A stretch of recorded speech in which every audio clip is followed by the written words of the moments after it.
তফসিল ঘোষণা করবে, আমার নেতা আসবে, লক্ষ লক্ষ কোটি কোটি লোক অপেক্ষা করতেছে। তারা বলে গোলাম আজমের বাংলাদেশ, প্রতিবাদ করে না। পরের দিন এই ওদের পেজে 5 জন শিবির গান গায়, গোলাম আজমের বাংলাদেশ, নিজামীর বাংলাদেশ। কি বলবেন? আমরাও কিছু ব্যাপারে বলতেছি, ওনারা সেটা সিদ্ধান্ত নেবে। যদি একেবারে আমরা যা বলবো সেইটাই যদি হয়, কিন্তু আপনারা আগে যে প্রস্তাব দিলেন আপনারা ঘুরাই দিক, আমাদের তো আপত্তি নাই।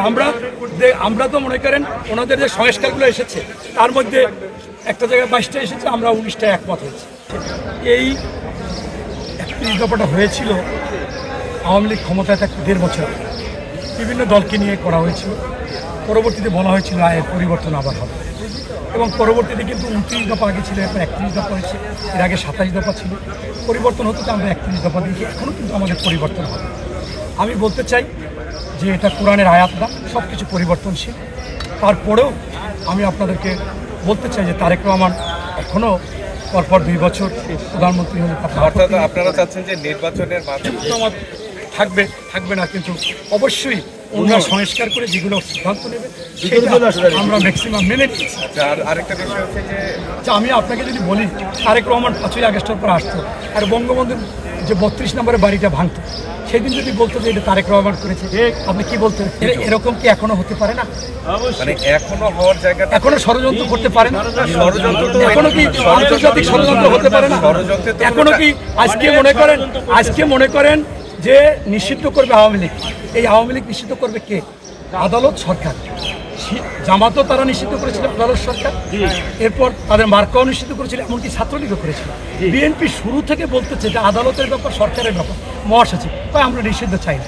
এরপর আমরা 10ই ফেব্রুয়ারি লিখিত দিলাম যে আওয়ামী লীগকে আপনার এই গণহত্যাকারী হিসাবে এবং খুন মানবাধিকার লঙ্ঘন হিসাবে তার বিচার করতে হবে। দলের বিচার কি হয়? বিশ্বে নিষিদ্ধ হয়। তা আমরা নিষিদ্ধ সবাই আগে চাইলাম না কেন?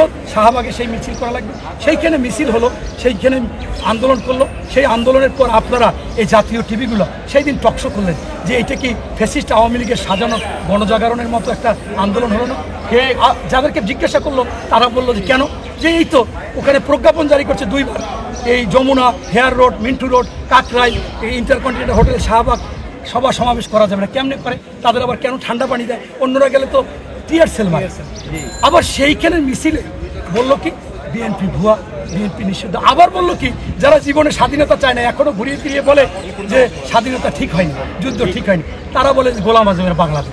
এরপর আবার পরের দিন সাংবাদিক সম্মেলন করে বলে যে এটা আমরা বলি নাই, বলছে এনসিপি, প্রতিবাদ করে না। পরের দিন এই ওদের পেজে 5 জন শিবির গান গায়, গোলাম আজমের বাংলাদেশ, নিজামীর বাংলাদেশ। কি বলবেন?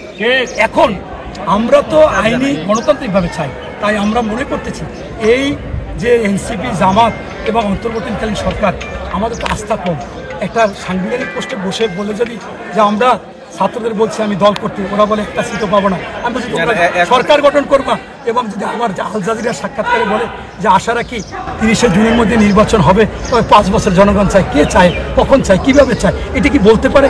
এরকম অনাস্থা, অবিশ্বাসের মধ্যে তারেক সাহেবও চাচ্ছে কোনো ষড়যন্ত্রের শিকার না হয়। তফসিল ঘোষণা করবে, আমার নেতা আসবে, লক্ষ লক্ষ কোটি কোটি লোক অপেক্ষা করতেছে। থেকে এসে ওনার কাছে প্রার্থীর লিস্ট তালিকা করা হচ্ছে, ইমেজ এবং সৎ, ন্যায়পরায়ণ এবং যারা এই নিবেদিত, যারা এখানে আন্দোলন সংগ্রামে ছিল, বিএনপির ত্যাগী নেতা, জনগণের কষ্ট বুঝবে, নেতাদের কষ্ট বুঝবে এবং যারা দুর্নীতি করবে না তাদেরকেই বেছে নিবে ইনশাল্লাহ। এবং তালিকাও